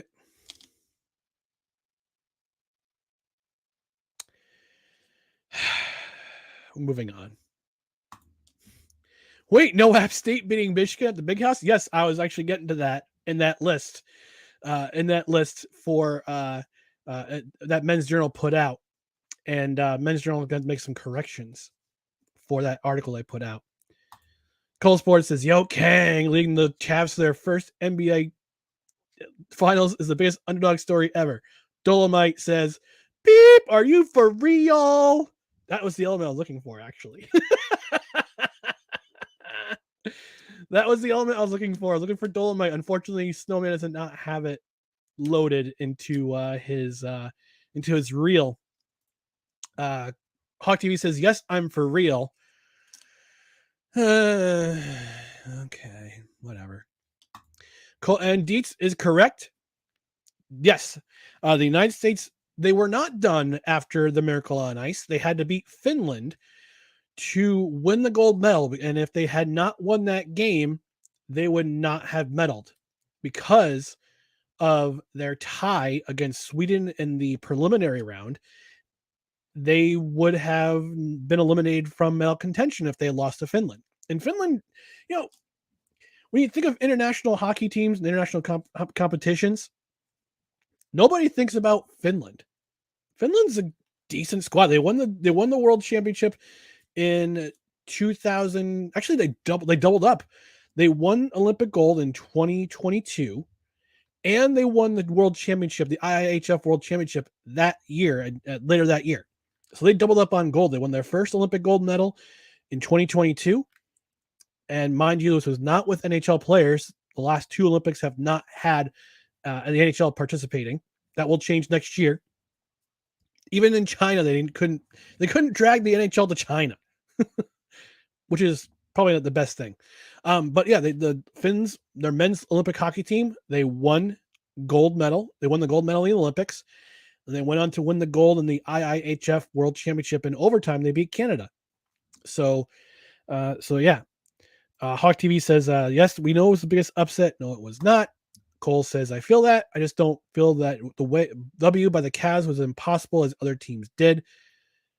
And Cole says, they not win the gold medal being the USSR. They did it by beating Finland the very next game. Yep, you got it. Yep, that's correct. Hawk TV. Who saw Ryan hitting the key sweat? Nobody. And I loved it. Thanks, Hawk TV. Cole later says, I wanted to beat down Tyson's corner because they were so ill prepared. Yes, they were super ill prepared for that because they were looking for the predictable. They were so used to Tyson winning all those boxing matches. They were so cocky that they forgot to pack the ice bags, and they used ice water. They filled condoms with ice water. That's how messed up this was. Oh my gosh. He also says, wait, so the loser of the U.S.-Finland game would not have gotten the silver medal. Really? Yes. The United States would not have won any medal. They would not have won any medal if they had lost to Finland. Because based on I believe it was based on the tie that they had with Sweden in the preliminary round, they would not have medaled. And there's a great story. There's an HBO documentary about the Olympic, the Miracle on Ice team. And it talks about Mike Ruzioni. He talks about how Herb Brooks, after the second period of the Finland game, this is before we had the tournament format we have now. This is the medal round. We had the preliminary round, which was round robin. And then they had the medal round where the top 4 seeds advanced and played their own little tournament. And the rest of the teams played to avoid relegation. So after the second period of their game against Finland, they were tied up at 2. And Mike Ruzioni said it. I'm going to censor it because we're trying to keep it FCC friendly, CSTV, for CSTV. Herb Brooks went to the locker room, and Mike Ruzioni told this story.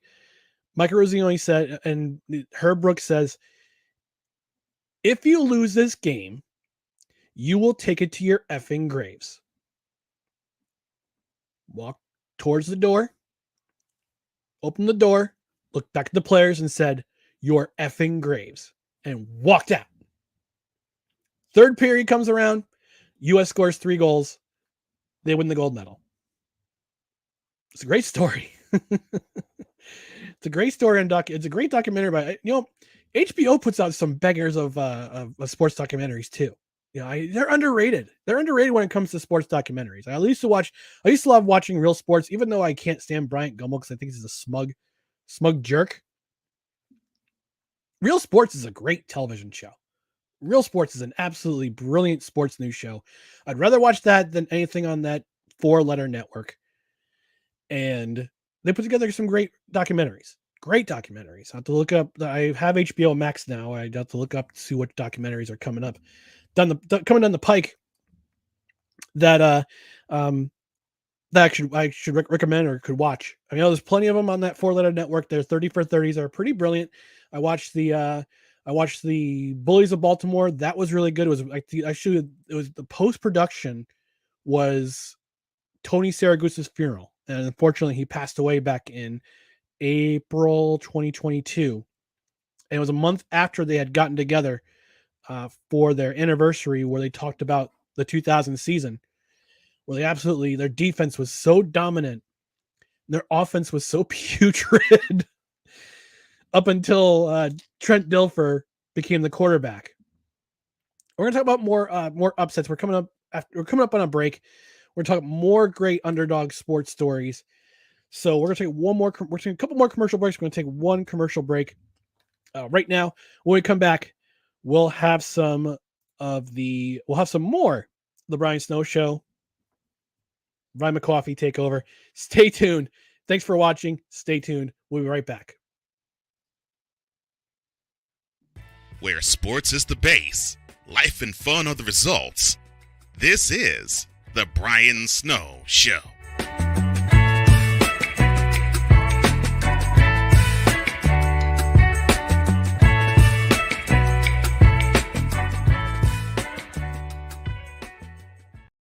This planet has been great to me. It's given me gifts that I can't even explain. It's given me adventures and memories I'll never forget. And Battleborn, I think, has given me the opportunity to go beyond and give something back. How can I be a better custodian to this planet and the place I live? That's where I am with Battleborn. Let's make the planet a better place.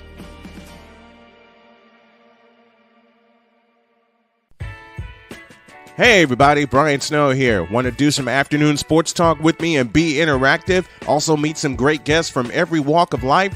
Then tune in to the Brian Snow Show on CSTV and CSTVnow.com. Weekdays at 2 p.m. Come on aboard and enjoy the ride.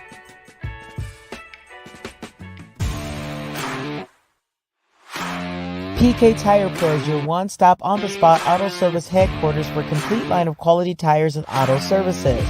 For years, we have provided the Stockton, California area with the latest products and unprecedented services for everything we sell. And for years, our customers have been coming back. Take a look around. If you don't find what you need, visit us in Stockton, California.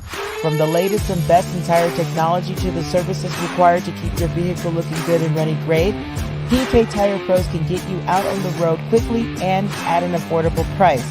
Stop by soon to see why so many people consider PK Tire Pros to be the one-stop shop for all of their tire needs. At PK Tire Pros, our friendly and knowledgeable staff, quick and dependable service professionals, and affordable prices all come together to make driving out on a new set of tires easy.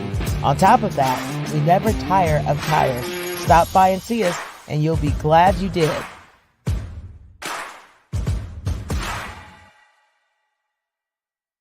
Where sports is the base, life and fun are the results. This is the Brian Snow Show.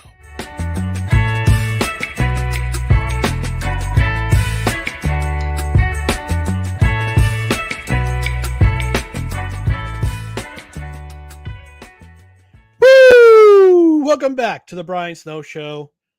Ryan McCawfee takeover. You're watching live or on replay on Snowman Multimedia and Shady Sports Network, as well as CSTVnow.com. Watch on demand, watch live. This is the Brian Snow Show hosted with the Ryan McCawfee takeover. Let's go back to the Fanatics feedback zone.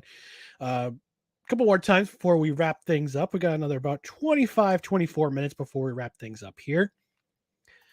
Cole Sports says, wow, that's a powerful second intermission pep talk. Yep, indeed. Because this is a group of guys who worked together for a year and a half, and they're coming from different backgrounds, different universities. A couple of guys from Boston University, a couple of guys from the University of Minnesota, which is where Herb Brooks coached.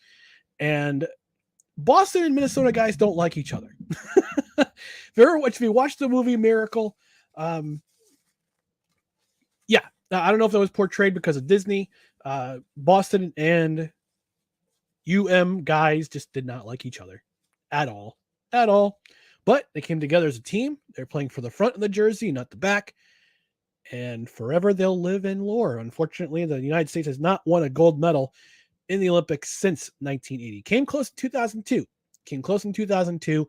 Unfortunately, it was the Canadians' day that day for their first gold medal since the 1930s. Dietz, Fit Down Sports, Chris Dietz says, I like the Pony XS 30 for 30. That was one of my that was one of my first. Yeah, that was one of the best. That's one of the better ones too. That's one of the better 30 for 30s. And you know what? It's also in the chat. I want to hear 30 for 30s that you want to see. 30 for 30s that you want to see. I'll mention a couple of mine that I'm off the top of my head that I've been thinking about for a very long time, and I want to find the right producer to produce it. But yeah, 30 for 30 that you want to see. And we'll continue with the sports upsets too. Cole says, always wanted to model myself after Bryant Gumbel, minus his smugness. Yeah, the smugness is kind of off-putting. Deet says the Miami documentaries are really good. The U and the U Part 2. It's a shame that the University of Miami program has kind of been wishy-washy since the 2001, 2002 seasons, those historic seasons. I think they should have won the BCS championship in 2003. I thought that defensive pass interference was a phantom call, and they should have won that game. The 2000 Ravens offense did not score a TD for 4 straight games, and that team still won. Crazy. Poor Tony Banks. Yeah. Remember that documentary? They had the guy who was on his roof would not come down from his roof until the Ravens scored a touchdown. Yep, and both the U documentaries are great. Shows how much, and Deet says, how corrupt the NCAA is as an organization, the way they decimated the Miami program not once but twice. Yeah, I think we go back to the Pony Excess and how unfairly treated SMU and SMU brought it upon themselves with all the bribery and all the pay for play for players. But they looked back at it and they said, we should not have done that. We should not have done that the way that we did, to put the death penalty on a football program. And we set them back for a good decade and a half. And I think it wasn't until 2009 that they finally went to a bowl, and June Jones had brought them back to a bowl. And it's crazy. I mean, after that, June Jones left the program because things had been kind of iffy with the program. But now they're back, and they're one of the top football teams in the American Athletic Conference. Them and I know Cincinnati's going to the Big 12 in a season or two. I don't know if SMU is going to the Big 12 too. I think SMU is going to stay in the American, if I'm not mistaken. Cole asks Ryan, how big of a legend is the 1980 hockey team in your area? In my area, it's in lore because the teams had to travel from Albany, New York City, travel up the Northway, I-87, to get to Lake Placid. I wouldn't say it's as big as a legend in our area as it is in the Lake Placid region. That's one of the places I still want to visit is the Olympic rink in Lake Placid. I've had the chance to visit Lake Placid, but I've actually not had the chance to go visit the arena where the game took place. I know the ECAC, their ice hockey tournaments are held there every year on a yearly basis. Recently, I think they switched over to Atlantic City, if I'm not mistaken correctly, but for years, the ECAC, the Eastern Collegiate Athletic Conference, would hold their hockey tournaments in Lake Placid. So, but yeah, it does have a historic, it does have somewhat of a legend in this area, but not as huge as the Lake Placid region. Not as huge, and we haven't seen an Olympics since. From what I understand, there's supposed to be a joint venture between Montreal and Lake Placid for the Winter Olympics a few years ago, but that never came to fruition, unfortunately. I know that the ice skating competitions will be all the sports like the downhill skiing and the alpines, all the alpine sports like downhill skiing, sledding, the luge, bobsled, freestyle skiing, all those skiing events will be held in Lake Placid, and the other competitions like ice hockey, speed skating, indoor short track speed skating, ice skating, figure skating, the hockey games will be held in Montreal. But that never came to fruition. Cole says the OJ 30 for 30 was not the best documentary, just the best documentary in the series, but the best thing ESPN has done ever produced in the history of the network. I agree. The OJ Living in America 30 for 30 was outstanding. was absolutely outstanding. It was a masterful piece of work, and whatever awards they won, I think they won either an Oscar or an Emmy. They won a ton of awards for it. It was a masterpiece. Deet says, I want the story of Paul Pierce in the wheelchair. I need a documentary on how in the world that happened. Yeah.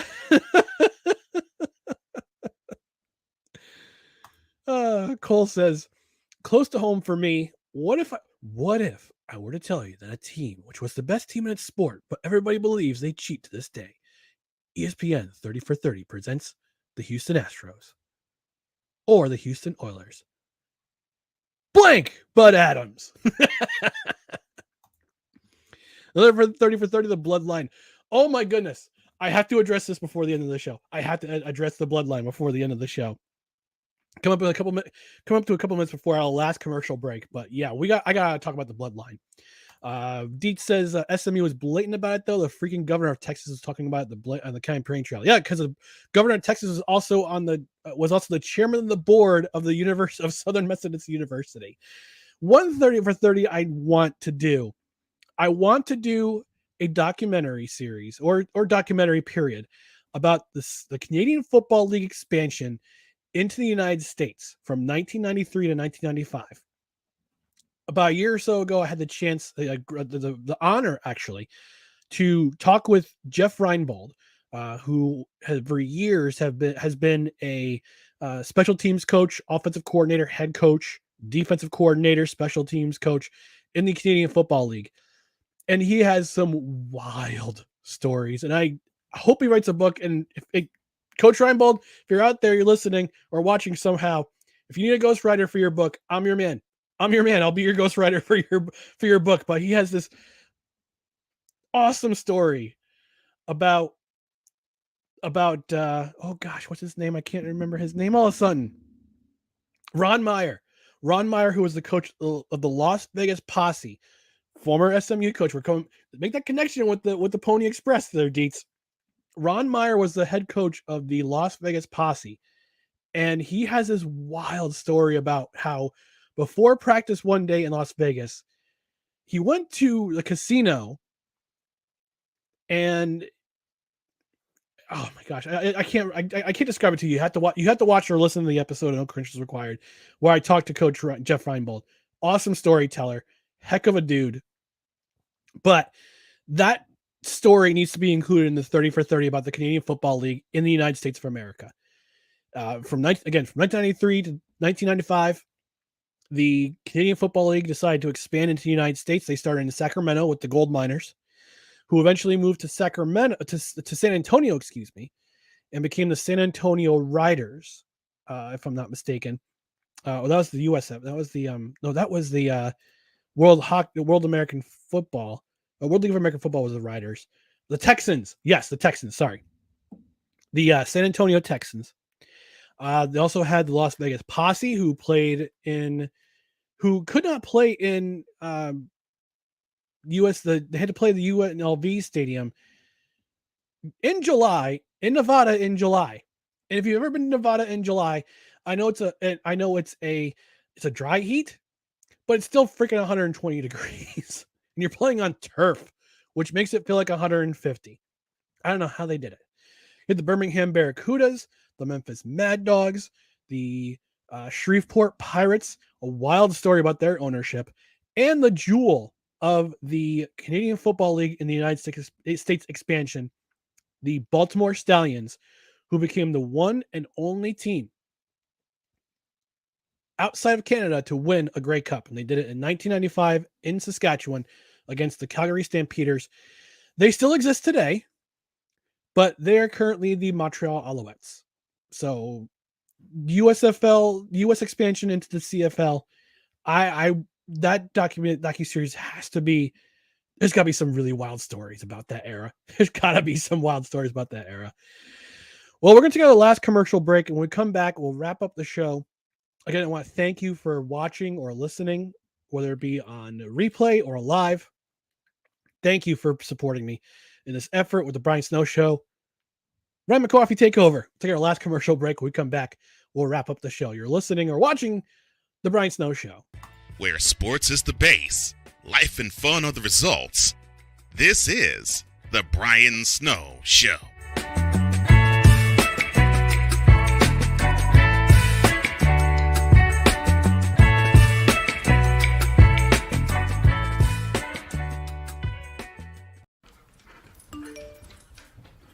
Trisha's having a sleepover tonight. Can I go? I wonder about Lucy's friends. What should I say? I know you're only 10, but one of these days a friend will offer you a drink. And alcohol at your age can lead to so many things. None of them good. So can I go to the sleepover? Lucy, I want you to promise me I something. finished my homework. Bigger promise. If there's any drinking, I want you to say, "No thanks, not my thing." Mom. I promise you, your real friends won't care. Deal? Sure. Really? I promise, Mom. They really do hear you. Did you pack your toothbrush? For tips on how to start the talk, visit underagedrinking.samhsa.gov. A public service message from the Substance Abuse and Mental Health Services Administration.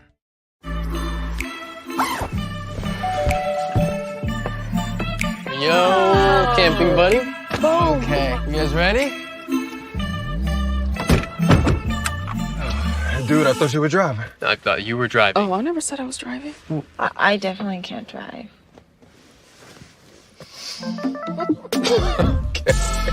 If you're high, just don't drive. It's illegal everywhere. If you feel different, you drive different. When it comes to vaping, the truth can get clouded. So let's make it clear. Vaping is not safe for kids, teens, or young adults. It's just not. Because vaping can put microscopic particles into your lungs. And dangerous things like metals and volatile organic compounds into your body. And nicotine, the same highly addictive substance found in regular cigarettes. Nicotine can harm a person's brain development through their mid-20s. Affecting learning, memory, attention, and impulse control, and priming the brain for other addictions. Vaping products also come in kid-friendly flavors that can make them appealing to youth. And many kids also use other drugs, like marijuana, in vaping devices. With appealing flavors, high nicotine levels, and lots of promotion on social media, many kids think vaping is harmless, but it's not. So talk to your kids about the risks of vaping, because when you talk, they hear you.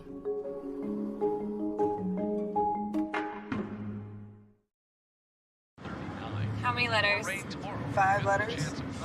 Just think about, what am I doing right now? Smile. Smile? Uh-huh. This is so easy.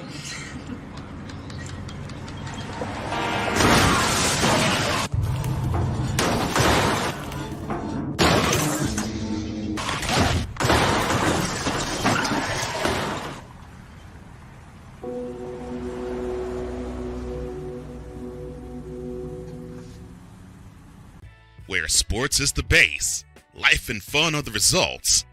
This is The Brian Snow Show.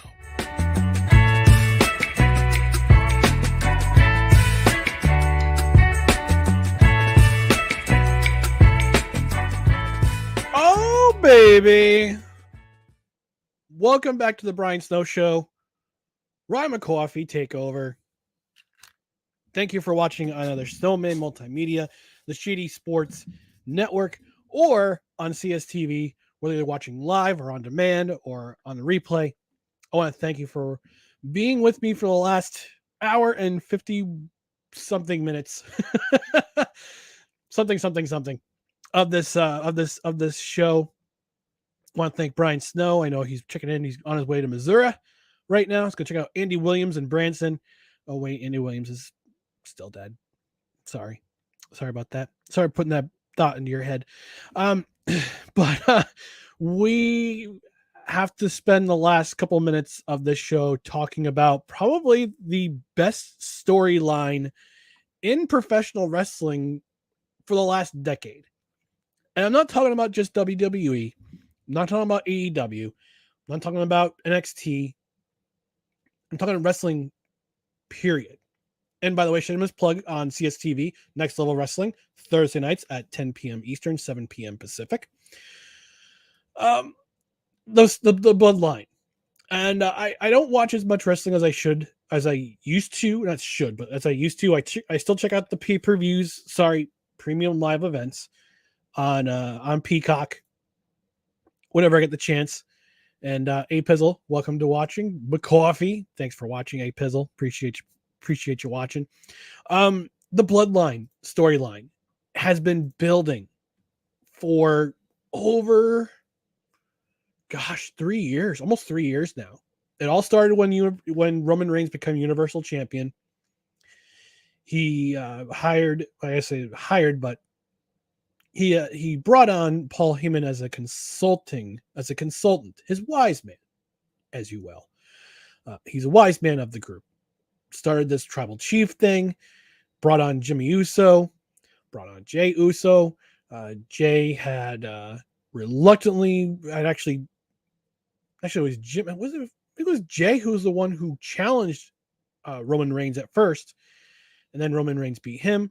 Roman Reigns has not been pinned in almost 4 years. He's spent over 1,000 days as champion. He's had the Usos help him out with his victories. Had Sami Zayn up until recently help out with keeping his title of Universal Champion. Hired Solo Sikoa as becoming the enforcer. And all the way down the line, you can see the storyline building. You saw it when Sami Zayn smacked Roman Reigns in the back at Royal Rumble, and you saw how at the Crown Jewel in Saudi Arabia, how the storyline just kept building. They threw Sami Zayn out. The Usos got challenged for the tag team titles against Kevin Owens and Sami Zayn. They main evented night one of WrestleMania this past year, and it was an awesome tag team match. Probably one of the best I've seen in a very, very long time. Then the storyline continued with Crown Jewel, and Roman Reigns and Solo Sikoa take on Kevin Owens and Sami Zayn for the tag team titles at Crown Jewel. And the Usos get involved. And the following SmackDown, Jimmy's out of the group. Jimmy's done. Jimmy's had it.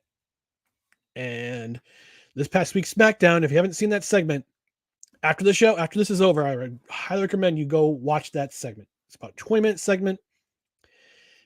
And this just continued the storyline. It continued the building storyline.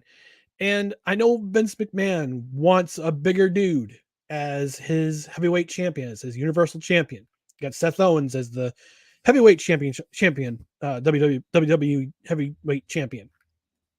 And the storyline is starting to take form, and you're starting to see the bloodline becoming no more. And that culminated on Friday night, and I encourage you to check it out, when Jay has to answer the Roman Reigns. Jimmy comes down. He says the problem's not me, the problem's our cousin. Cousins are cousins because Roman Reigns and the Uso twins are cousins in real life. And you get this back and forth between Jay and Jimmy. Jay and Jimmy go back and forth. And finally you see Jay tell Jimmy, guess what, Oos? You're out. This long, dramatic pause. And I'm out too. And you see Jay super kick the snot out of Roman Reigns. And Paul, for as much as Paul Heyman gets, I wouldn't say crap for his overreactions, but his reaction to what happened when Jay hits Roman Reigns with that super kick, that brilliant super kick. The reaction of the crowd was not as huge as Sami Zayn's betrayal of the bloodline, but if it wasn't a bigger stadium, it would be just as big. It would be just as big. And this has been such a great storyline. I mean, I don't watch wrestling as consistent as I used to. I get my wrestling breakdowns from Simon Miller's ups and downs on What Culture. Shout out to Simon. Hope you give this an up. But that moment and seeing Jimmy and Jay then hit Solo Sikoa with the double kicks, and then seeing them hit Roman Reigns with the double kicks, double super kick, and then see him raise their hand, the number one, just as they wrap things up and they close the show. Brilliant piece of storytelling. That's the one thing that's missing from wrestling now. When I grew up as a kid, now I'm going to be that guy, the get off my lawn guy. And yes, Cole, Simon Miller is the man. He's a bald a-hole like me. That's the one thing that's constantly missing from storyline, from wrestling, is storyline. I got less than a minute to go before I wrap things up for this edition of the Brian Snow Show. Consistent, drawn out storytelling is an element of wrestling that's missing from this era. And this bloodline storyline is probably the best storyline I've seen in a very, very long time. And Cole says, I can't tell you how I love the small details to every part of this angle. Absolutely. And right before they went to the ring for the last segment of the show, you see Sami Zayn look at Jay and just go, yep, yeah. All right, folks, that's going to do it for this edition of the Brian Snow Show with the Ryan McCawffee Takeover. Christy will be here tomorrow at 2 p.m. Eastern. I'll be here Wednesday and Thursday. Wednesday, I'll bring on my buddy Captain Lou Gemelin from the Captain Lou Extravaganza. We'll talk lots of sports. And until then, have a great day. Enjoy Monday. Happy Juneteenth. Happy Father's Day to every father out there. Father, uncle, father figure, godfather. Thank you for watching, whether it be on replay or live, whether it be on YouTube or on CSTV. Thanks for joining me. We'll see you on Wednesday, folks. Take care.